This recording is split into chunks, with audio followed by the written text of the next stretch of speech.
በስመ አብ ወወልድ ወመንፈስ ቅዱስ አሐዱ አምላክ አሜን። ክርስቶስ ተንሥአ እሙታን በዐቢይ ኃይል ወሥልጣን አሰሮ ለሰይጣን አግዓዞ ለአዳም ሰላም እምይእዜሰ ኮነ ፍስሐ ወሰላም። ሰላም ጤና ይስጥልኝ የመርሃ ግብራችን ተከታታዮች እንደምን ቆያችሁ? ይህ ዘወትር ቅዳሜ በዚህ ሰዓት ከምስካየ ኅዙናን መድኃኔዓለም ገዳም ተምሮ ማስተማር መስማት የተሳናቸው ጉዳይ ክፍል እየተዘጋጀ የሚቀርብላችሁ የመስማት የተሳናቸው መርሃ ግብር ነው። በዛሬው መርሃ ግብራችን ሰፋ ያለ ስብከት ክፍል ይኖረናል። መምህር ጌትነት ፈቃዱ ስለ ጰራቅሊጦስ ያስተምረናል። ለመምህራችን ተናጋሪ አንደበትን ለእኛ ማስተዋይ ልቦናን ያድለን። ወደ ትምህርቱ። በስመ አብ ወወልድ ወመንፈስ ቅዱስ አሐዱ አምላክ አሜን። በስመ አብ ወወልድ ወመንፈስ ቅዱስ አሐዱ አምላክ አሜን። በስመ አብ ወወልድ ወመንፈስ ቅዱስ አሐዱ አምላክ አሜን። የተከበራችሁ የተወደዳችሁ የልዑል እግዚአብሔር ቤተሰቦች፣ የእመቤታችን የቅድስት ድንግል ማርያም ቃል ኪዳን ልጆች እንደምን አመሻችሁ? አሜን። አምላካችን እግዚአብሔር ስም የተከበረና የተመሰገነ ይሁን። አሜን። ዘወትር ላልተለየች ለእመቤታችን ለቅድስት ድንግል ማርያም ክብርና ምስጋና ለእርሷ ይግባ። አሜን። እሺ፣ ዛሬ የምንማረው የትምህርታችን ርዕስ የሚሆንልን ኃይለ ቃል በባሪያዎቼ ላይ መንፈሴን አፈሳለሁ፣ በባሪያዎቼ ላይ መንፈሴን አፈሳለሁ የሚል ርዕስ ይሆንልናል። ኃይለ ቃሉ በመጽሐፍ ቅዱስ የሚገኘው በትንቢተ ኢዩኤል ምዕራፍ 2 ቁጥር 29 ላይ እናገኘዋለን። ርዕሱ ምን ነበረ? በባሪያዎቼ ላይ መንፈሴን አፈሳለሁ ወይም አፈሳለሁ። በባሪያዎቼ ላይ መንፈሴን አፈሳለሁ የሚል ርዕስ ይሆነናል። ዛሬ ጌታችን መድኃኒታችን ኢየሱስ ክርስቶስ ከ9 አብያተ በዓላት ዋነኛው አንዱ የሆነው ጰራቅሊጦስ ነው። ጰራቅሊጦስ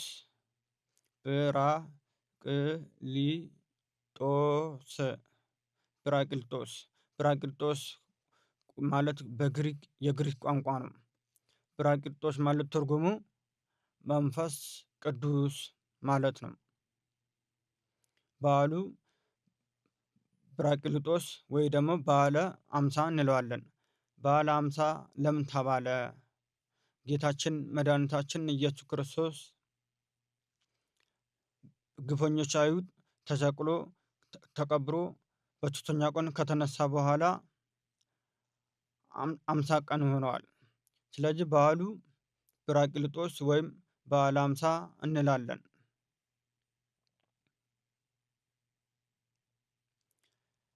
ርዕሳችን በባሪያዎቼ ላይ መንፈሴን አፈሳለሁ የሚል ይሆናል። ጰራቅሊጦስ ማለት ትርጉሙ መንፈስ ቅዱስ ማለት ነው።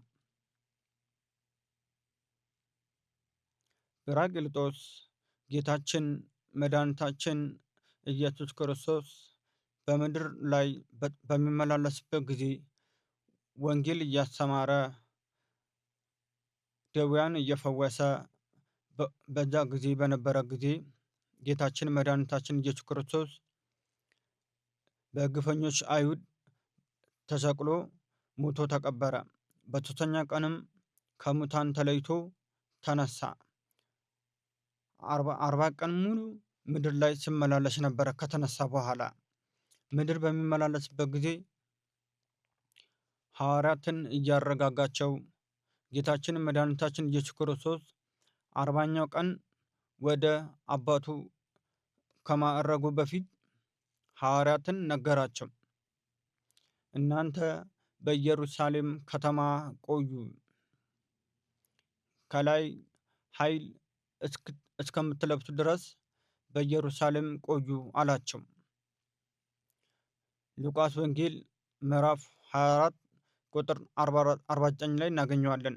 ጌታችን መድኃኒታችን ኢየሱስ ክርስቶስ ለሐዋርያት የነገራቸው ከማዕረጉ በፊት እናንተ በኢየሩሳሌም ከተማ ቆዩ፣ ከላይ ኃይል እስከምትለብሱ ድረስ ቆዩ አላቸው።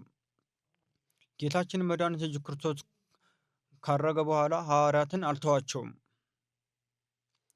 ወላጆች እንደሌላቸው ልጆች አልተዋቸውም። ዮሐንስ ወንጌል ምዕራፍ 14 ቁጥር 18 ላይ ወላጅ እንደሌላቸው ልጆች አልተዋቸውም። ዮሐንስ ወንጌል ምዕራፍ 14 ቁጥር 18 ላይ እናገኘዋለን።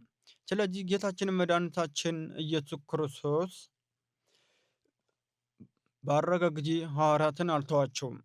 ጌታችን ባረገ ጊዜ ሐዋርያትን ሁሉ ቤተሰብ 120 ቤተሰብ በኢየሩሳሌም ከተማ በማርቆስ እናት ማርያም ቤት ተሰባስበው ይቆዩ ነበረ። የማርቆስ እናት ማርያም ማለት የኢየሱስ እናት ማለት አይደለም። ሌላ የማርቆስ እናት ማርያም ቤት ተሰባስበው እዛው ተቀመጡ። 120 ቤተሰብ በማርቆስ እናት ማርያም ቤት ተቀመጡ። ኢየሱስ ክርስቶስ አረገ። 120 ቤተሰብ ፈርተው ብቻም አይደለም ይጸልዩ ነበረ፣ ይጾሙም ነበረ። 120 ቤተሰብ ጸሎት፣ ጾም እየጸልዩ ነበረ። 40ኛው ቀን ኢየሱስ ክርስቶስ ካረገ ከ10ኛው ቀን በኋላ ከላይ መንፈስ ቅዱስ በእሳትና በንፋስ አምሳል ወረደ። የት? 120 ቤተሰብ ያሉበት ሐዋርያት ጸጋ መንፈስ ቅዱስ ወረደ። ከ10 ቀን በኋላ ጸጋ መንፈስ ቅዱስ ወረደላቸው። ዛሬ እኛ ኦርቶዶክስ ተዋሕዶ ቤተክርስቲያን በሐዋርያት ጸጋ መንፈስ ቅዱስ የወረደላቸው ታላቅ በዓል እናከብራለን ማለት ነው። መንፈስ ቅዱስ በሐዋርያት ላይ ወረደላቸው። ሐዋርያት ከዛ በፊት ምን ነበሩ? ይፈሩ ነበር። አእምሮ ገና ብስለት በደንብ አልበሰሉም ነበር። ጸጋ መንፈስ ቅዱስ ከወረደላቸው በኋላ ምን ሆኑ? ደፋር ሆኑ። ሀብተ ሰማያዊ አገኙ። ደፋር ሆኑ። በፊት በውስጣቸው ፍርሃት ነበራቸው። ያን ፍርሃት ተወገደላቸው። ሐዋርያት የሚጠቀሙበት ቋንቋ ዕብራይስጥ ነበረ። ጸጋ መንፈስ ቅዱስ ከወረደላቸው በኋላ ከለበሳቸው በኋላ ምን ሆኑ? 72 ቋንቋ ተገለጠላቸው። በማንኛውም ቋንቋ በተለያዩ ሀገር በቋንቋቸው የማስተማር ስልጣን ተሰጣቸው። ብቻም አይደለም፣ ጸጋ መንፈስ ቅዱስ ከወረደላቸው ምክንያት በፊት ሲፈሩ የነበረው አሁን ግን ደፋር ሆነው ለሰማዕትነት ተዘጋጅተው ልቦናቸው ተሰጧቸዋል። ሌላ ደግሞ ምስጢር፣ ማንኛውም ምስጢር የመተርጎም ጸጋ መንፈስ ቅዱስ ከወረደላቸው በኋላ ማንኛውም ምስጢር መተርጎም ይችላሉ። ጽኑ ሆነዋል። ሐዋርያት ሁሉ ጸጋ መንፈስ ቅዱስ ከወረደላቸው ጊዜ ደፍረው ወጡ። ከወጡ በኋላ ጴጥሮስ፣ የተለያዩ ሐዋርያት ወጡ። በወጡ ጊዜ ወንጌል መስበክ ጀመሩ። ጴጥሮስ በሰበከ ጊዜ ይሁዳ አይሁድ እነሱ አይተው ጉሽ ጠላ፣ ምን ነው ሰክረው ይሁን እንዴ ብለው ሲያሙ ነበረ። ጴጥሮስ ግን ያውቃል። እንዴት አወቀ? መንፈስ ቅዱስ ስለተገለጠለት፣ ጸጋ መንፈስ ቅዱስ ስለወረደለት ምክንያት በመንፈስ ቅዱስ ታወቀ። እናንተ ምንድን ነው የምታወሩ? ገና ጠዋት ነው። ጠዋቱ 3 ሰዓት ነው። ጸጋ መንፈስ ቅዱስ በሐዋርያት በወረደላቸው ጠዋት ነበረ እና ጴጥሮስ አላቸው፣ አሁን ገና ጠዋት ነው። በጠዋቱ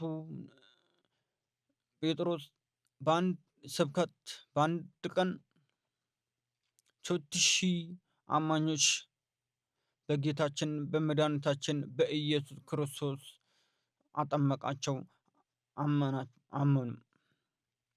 ጴጥሮስ በአንድ ስብከት 3000 ምዕመናን ማዳን ራሱ በዛሬው ዕለት ብራቅሊጦስ ማለት ብራቅሊጦስ መንፈስ ቅዱስ ማለት ነው። ስለዚህ መንፈስ ቅዱስ ስለተገለጸለት ምክንያት በአንድ ቀን ሰብኮ 3000 አማኞችን አስጠመቀ።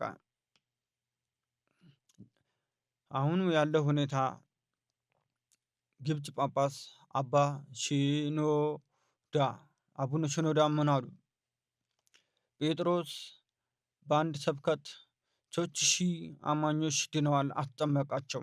አሁን ግን 3000 ለመስበክ አንድ ሰው የሚያድን ሰው የለም አለ። ማን ያሉት? አቡነ ሽኖዳ። እና ጴጥሮስ ጸጋ መንፈስ ቅዱስ ስለተገለጠለት የሰበከው በጌታችን በመድኃኒታችን በኢየሱስ ክርስቶስ እመኑ ብሎ ሲያስተምር ነበረ። ያን ጊዜ ጸጋ መንፈስ ቅዱስ ስለወረደላቸው ጸጋ መንፈስ ቅዱስ ስለወረደለት ሐዋርያት ምን ሆኑ? ደፋር ሆኑ። ወደ ዓለም ተበተኑ። በየየራሳቸው ቋንቋ ስብከት ጀመሩ። ያን ጸጋ መንፈስ ቅዱስ በሐዋርያት ስለተገለጸ ምክንያት አገልግሎት ቀጥለዋል። ሰማዕትነትም ዝግጅግ ናቸው። ለሰማዕትነት ተዘጋጅተዋል። ማንም ነገር መተርጎም ችለዋል። ለምን? ጸጋ መንፈስ ቅዱስ ስለተሰጣቸው ስለተገለጠላቸው። መንፈስ ቅዱስ ማን ነው? መንፈስ ቅዱስ እግዚአብሔር ነው። መንፈስ ቅዱስ ኃይል ነው። መንፈስ ቅዱስ ያጽናል።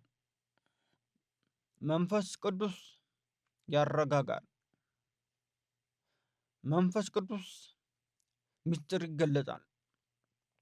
መንፈስ ቅዱስ ኃጢአትን ያነጻል እንጂ መንፈስ ቅዱስ አያጥልም። መንፈስ ቅዱስ መጽሐፍ ቅዱስ ማስረጃ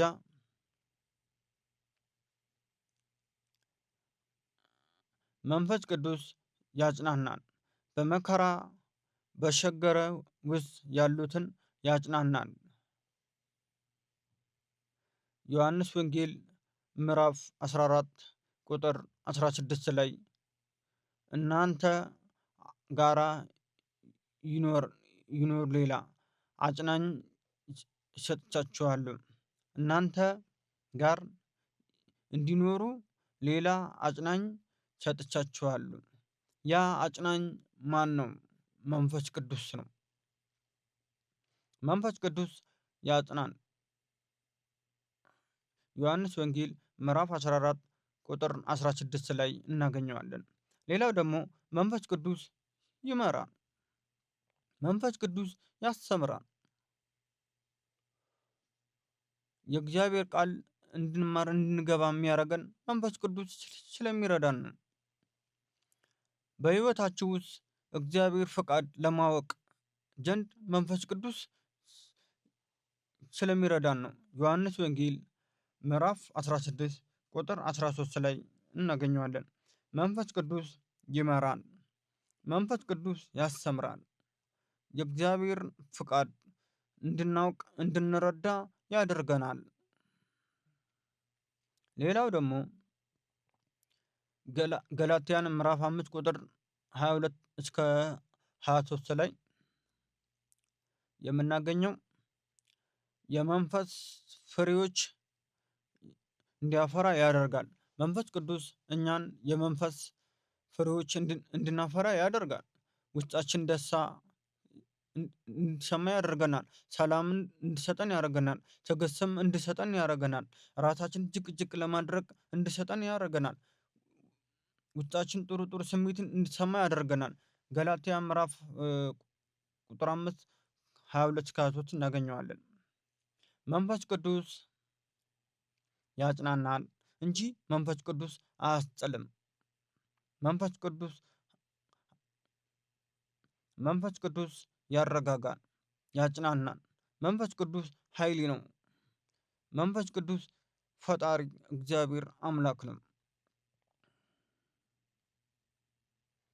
መንፈስ ቅዱስ ለ24 እንደተገለጸላቸው ጥበብ ምስጢር የተለያዩ ቋንቋቸው ገለጸ ሁሉ ለእኛንም ምን ማድረግ አለብን? እኛ ሁላችንም መንፈስ ቅዱስ ጸጋ እንዲወርድልን ከፈለግን ከቤተ ክርስቲያን አንራቅ። ቤተ ክርስቲያን ዘወትር መምጣት፣ ዘወትር ስንመጣ መንፈስ ቅዱስ እኛን የሚፈልገው ነገር ይረዳናል፣ ያረገናል። ቤተ ክርስቲያን በመጣን ቁጥር ቃለ እግዚአብሔር እንድንማር እንድንረዳ የሚከብደን መንፈስ ቅዱስ እንዲረዳ ያረጋል። ቤተ ክርስቲያን ዝም ብለን መመላለስ ብቻ ሳይሆን መጸለይ፣ መጾም፣ መንፈስ ቅዱስ እንዲረዳን ዘንድ መለመን ያስፈልገናል። ሐዋርያት 120 ቤተሰብ ጸጋ መንፈስ ቅዱስ ከመውረድ በፊት ዝም ብሎ አልተቀመጡም። በማርቆስ እናት ቤት ማርያም ዝም ብሎ አልተቀመጡም አይደለም።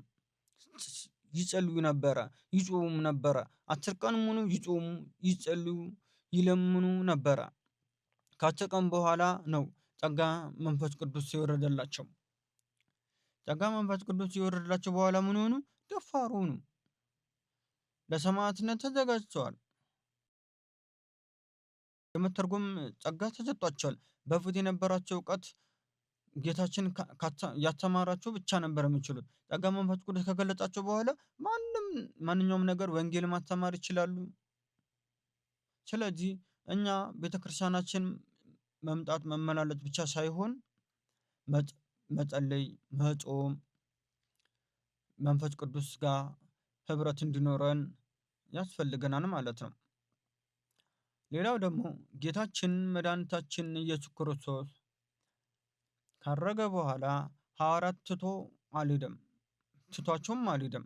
መጽሐፍ ቅዱስ ውስጥ የዮሐንስ ወንጌል ምዕራፍ 14 ቁጥር 18 ላይ ወላጅ እንደሌላቸው ልጆች እንደማይተዋቸው እንደውም ጌታችን መድኃኒታችን ኢየሱስ ክርስቶስ ሐዋርያትን አልተዋቸውም። ባረገ ጊዜ ከ10ኛው ቀን በኋላ ጸጋ መንፈስ ቅዱስ አውርዶላቸዋል። ዮሐንስ ወንጌል ምዕራፍ 14 ቁጥር 18 ላይ ታገኙታላችሁ ማለት ነው። እና በዛሬው ቀን ቢራቅሊጦስ ወይም በዓለ ሃምሳ እንለዋለን። በዓለ ሃምሳ ለምን ተባለ? በዓለ ሃምሳ የተባለበት ምክንያት ጌታችን መድኃኒታችን ኢየሱስ ክርስቶስ በ3ኛው ቀን ከሙታን ተለይቶ ከተነሳ በኋላ እስከ ዕርገቱ ድረስ ጸጋ መንፈስ ቅዱስ ከወረደላቸው አጠቃላይ 50 ቀን ይሆናል። ስለዚህ በዓሉ ምን እንለዋለን? በዓለ ሃምሳ ወይም ቢራቅሊጦስ እንላለን። ቢራቅሊጦስ ማለት ትርጉሙ ምንድነው? መንፈስ ቅዱስ ማለት ነው። መንፈስ ቅዱስ በዛሬው ቀን 12 ሐዋርያትን ጸጋ መንፈስ ቅዱስ የወረደላቸው ቀን ነው። ርዕሳችን ምን ነበረ? በባሪያዎቼ ላይ መንፈሴን አፈሳለሁ። ትንቢተ ኢዩኤል ምዕራፍ 2 ቁጥር 26 ላይ እናገኘዋለን ማለት ነው። ጸጋ መንፈስ ቅዱስ በሐዋርያት የወረደላቸው የእኛንም እንዲወርድልን ያድርግልን። ወስብሐት ለእግዚአብሔር። ለመምህራችን እግዚአብሔር አምላክ ቃለ ሕይወት ያሰማልን፣ አሜን። ከዚህ በመቀጠል የሰንበት ትምህርት ቤታችን መዘምራን መዝሙር ያቀርቡልናል። አብረን እንዘምር። መንፈስ ቅዱስ ወረደ ላዕለ ሐዋርያት፣ መንፈስ ቅዱስ ወረደ ላዕለ ሐዋርያት፣ ተመሲሎ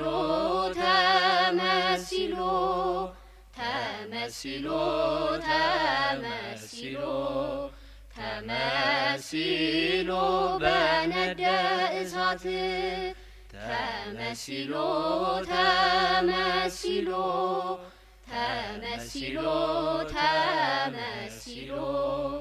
ተመሲሎ በነደ እሳት፣ መንፈስ ቅዱስ ወረደ ላዕለ ሐዋርያት፣ መንፈስ ቅዱስ ወረደ ላዕለ ሐዋርያት፣ ተመሲሎ ተመሲሎ ተመሲሎ ተመሲሎ ተመሲሎ በነደ እሳት ተመሲሎ ተመሲሎ ተመሲሎ ተመሲሎ ተመሲሎ በነደ እሳት መንፈስ ቅዱስ ወረደ ላዕለ ሐዋርያት መንፈስ ቅዱስ ወረደ ላዕለ ሐዋርያት ተመሲሎ ተመሲሎ ተመሲሎ ተመሲሎ ተመሲሎ በነደ እሳት ተመሲሎ ተመሲሎ ተመሲሎ ተመሲሎ ተመሲሎ በነደ እሳት እንተ በምድር ስረዊሃ ወበሰማይ አጹቂሃ እንተ በምድር ስረዊሃ ወበሰማይ አጹቂሃ ሀረገ ወይን ሀረገ ወይን ድንግል ሀረገ ወይን ሀረገ ወይን ሀረገ ወይን ድንግል ሀረገ ወይን እንተ በምድር ስረዊሃ ወበሰማይ አጹቂሃ እንተ በምድር ስረዊሃ ወበሰማይ አጹቂሃ ሀረገ ወይን ሀረገ ወይን ድንግል ሀረገ ወይን ሀረገ ወይን ሀረገ ወይን ድንግል ሀረገ ወይን እንተ በምድር ስረዊሃ ወበሰማይ አጹቂሃ እንተ በምድር ስረዊሃ ወበሰማይ አጹቂሃ ሀረገ ወይን ሀረገ ወይን ድንግል ሀረገ ወይን